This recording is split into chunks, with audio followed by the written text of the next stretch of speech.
እንዴት ናቸው? ከዚህ ነው የሚጨምረው። ይወርቃል ይነሳልና አንድ ነገር ልንገራቸው መሰለህ። ዛሬ እናንተ ጋር የመጣሁት አንድ ጉዳይ ቢኖር ምንድነው ኮንተንት ክሬሽን እና ዲጂታል ማርኬቲንግ ስልጠና ለመውሰድ አሰብኩና ስልጠና የሚሰጡት እዚህ ስልጠና የሚሰጡት አሉና እነሱን እጄ ጠየኳቸው። ምን አሉ?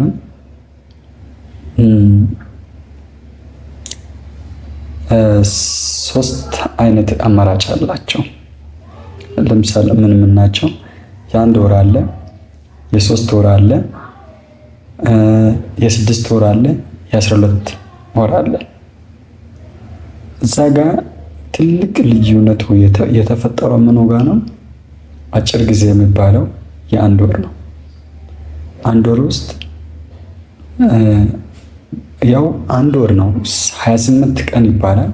ክላስ አተንድ ማድረግ ያለባችሁ 28 ቀን ነው። ትክክለኛ የሚያልቀው 3 ወር ላይ ነው እንደነገረችኝ ከሆነ። ምን አለች? 28 ቀን ነው የሚያልቀው። በ28 ቀን ነው። በሳምንት 3 ቀን ነው። በሳምንት 3 ቀን ነው። በዛ በሳምንት 3 ቀን ውስጥ በቀን 2 ሰዓት ነው ክላስ ትክክለኛ የምኖረው 2 ሰዓት ነው። ላንተ በሚመቸው መማር ትችላለህ። ከሳምንት እስከ ሳምንት ካደረግ ሰኞ እስከ አርብ ያለውን ክላስ አቴንድ ከማድረግ ከፈለክ አለ እሱ 18,000 ብር ነው። ያው የአንድ ወር ማለት ነው 18,000 ብር ነው። ሌላው አሁን ያው ዋጋው ልዩነቱ ምንም የለም። አድቫንስድ እንደ ኖርማል ተብሎ አለ። ኖርማሉን ከፈለክ 8,000 ብር ነው።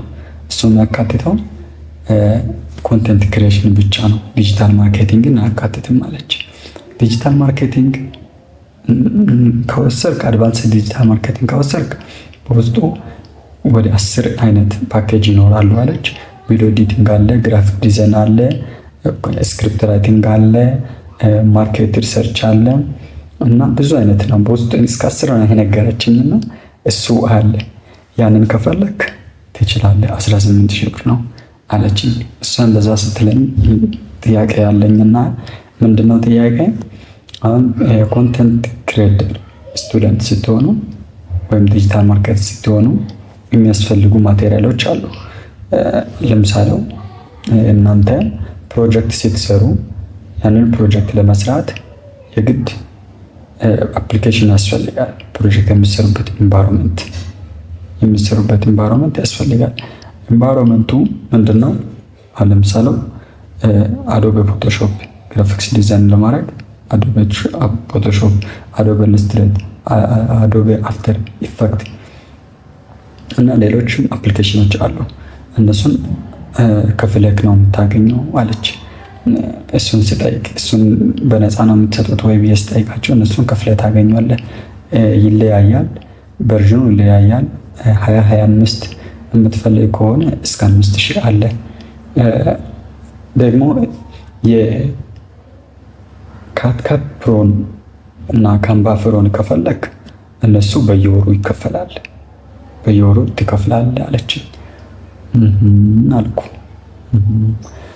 ሂሳቡን ሲሰራ ተጨማሪ እሷ 18,000 ያለችውን ተጨማሪ ወደ 20,000 ብር አካባቢ ይጠይቀኛል። እያንዳንዱ አፕሊኬሽን እሷ እንደነገረችኝ ከሆነ ባለ 3,000 አለ፣ ባለ 2,000 አለ፣ 1,500 አለ፣ 5,000 አለ። ካትካት ፕሮ ከተባለ በየወሩ ነው።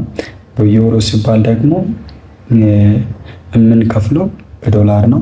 39፣ 50፣ 40 እንደዛ አካባቢ ዶላር ወይ $70 እንደዛ አካባቢ ነው ሲሰራ። ሂሳቡን ሲሰራ ሌላ ወደ 36,000 ብር አካባቢ ይሄዳል። ከዛ እኔ ምን አይነት ውሳኔ ወሰንኩ? እናንተ ወንድም ሂሳቡን ሲሰራ ስላላዋጣኝ ያለኝ ነገር ሂሳቡን ሰራው። ቤዚክ የሚባሉ እውቀቶች ያሉ ለምን እንደዚህ ያደርጋለሁ? አሁን ለኔ ያለኝ ነገር ኮምፒውተር አለ፣ ዋይፋይ አለ፣ ለምን ከዩቱብ አልማርም?